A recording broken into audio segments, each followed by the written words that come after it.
Welkom terug by die groot ontbyt. Dis tyd om bietjie ons emosionele intelligensie op te skerp en ons is baie bevoorreg om te gesels met Gregan Opperman. Hy's skrywer en spreker en hy gesels oor sy nuwe boek The Notification of Emotions. So kom ons hoor bietjie wat se kennisgewing en dalk gevaartekens het hy vir ons in terme van ons emosionele intelligensie. Goeiemôre Gregan.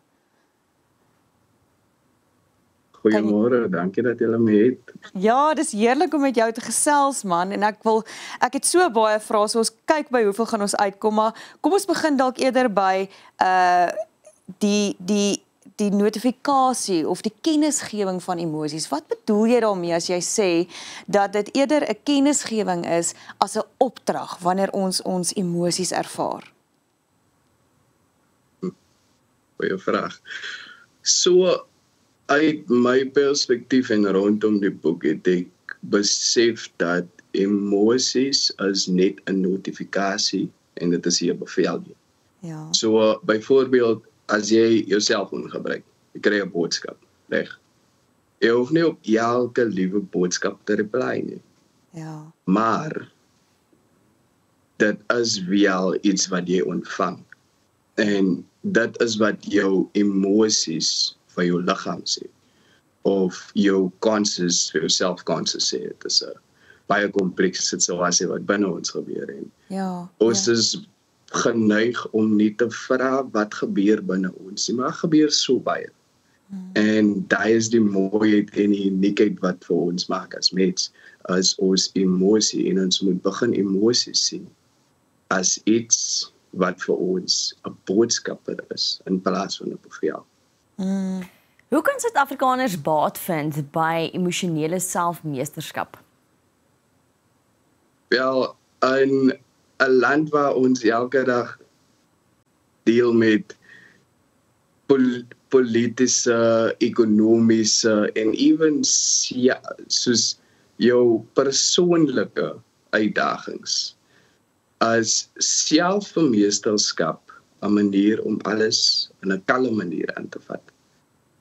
En indien jy die ability gekry het om alles in 'n kalme manier aan te vat, kan lewe so baie meer beter beweeg en stadiger, in plaas van die vinnige ras wat ons konstant het in lewe en alles moet nou gebeur. Ja. Een van my gunsteling gesegdes is, it's a marathon, not a sprint. En ek dink die konsep om 'n stadige lewe te hê en om stadiger te lewe sal vir jou so baie meer van die mooiheid rondom jou sien. En Ja. in Suid-Afrika veral, soos ons as Suid-Afrikaners, soos Gerard voorheen gemense het van Rassie Erasmus. Die mooiheid wat hy gebring het in Suid-Afrika vir Stronger Together. Ek dink as ons selfmeesterskap en emosionele intelligentheid kan opstoot, dan daardie Stronger Together kan op so 'n konstante basis gebeur dat die woord Ubuntu weer eens in spele kan gebeur. Ek het so baie goosebumps gekry gedurende die World Cups as gevolg van die Ubuntu wat gebeur het so. Ja. En as al die dele in ons liggaam kan saamwerk en ons emosies waarneem, maar nie noodwendig daarop reageer nie, maar eers daaroor dink en dit verwerk en dan besluit of jy wil reageer of nie, dan gaan ons ook binne in onsself sterker mense wees, nie? As ons al die dele in ons liggaam kan inspan om vir ons te werk, om letterlik eienaarskap te neem van ons eie liggame wat insluit ons emosies.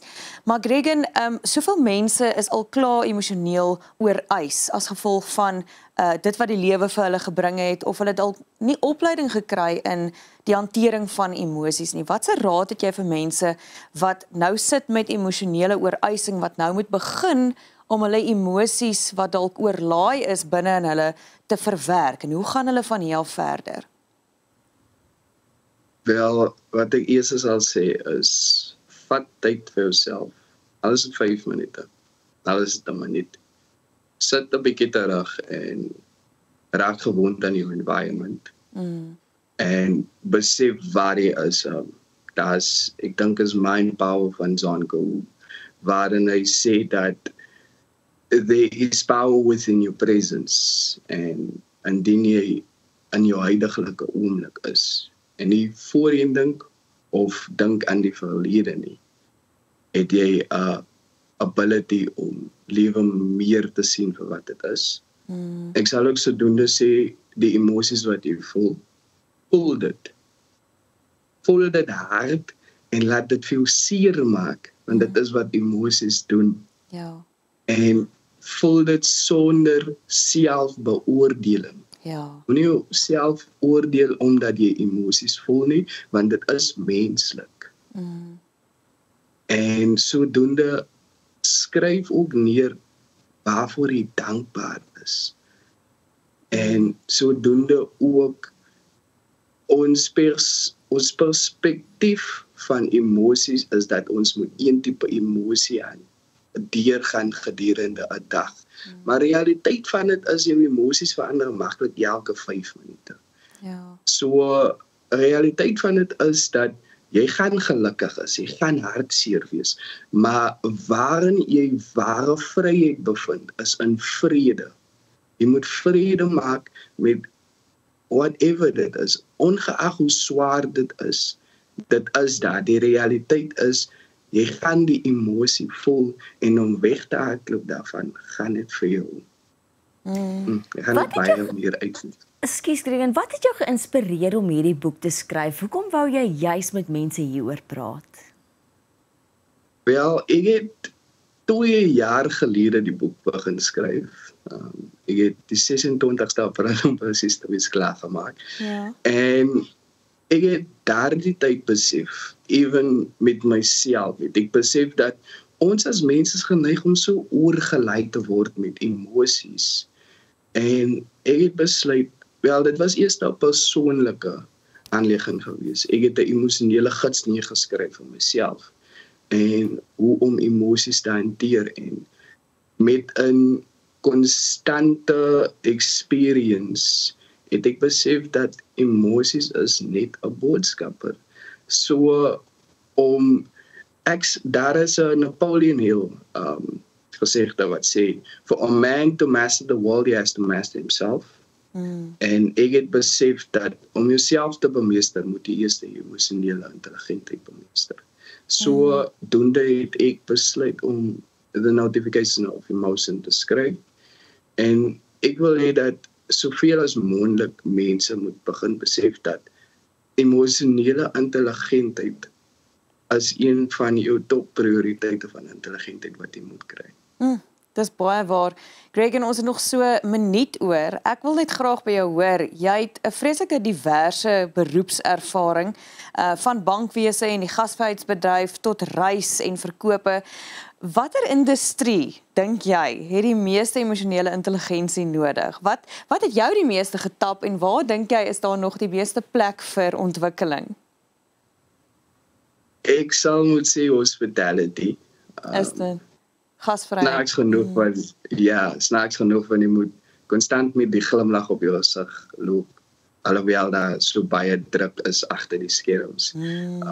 So doende wees nice saam met waiters en saam met mense vir wie jy bedien, want hulle gaan deur baie. En net 'n klein bietjie liefde, 'n klein bietjie glimlag sal baie kan add aan hulle. So ek sal definitief sê hospitality. Hospitality is hier. Dis baie interessant. Dankie vir die wonderlike werk wat jy doen en sterkte met jou volgende avontuur. Klink vir my jy gaan vir die FSA begin werk. Wees maar net versigtig vir al die interessante mense daarso. Maar dit was baie lekker met jou te gesels en dit is Gregan Opperman oor sy boek The Notification of Emotion.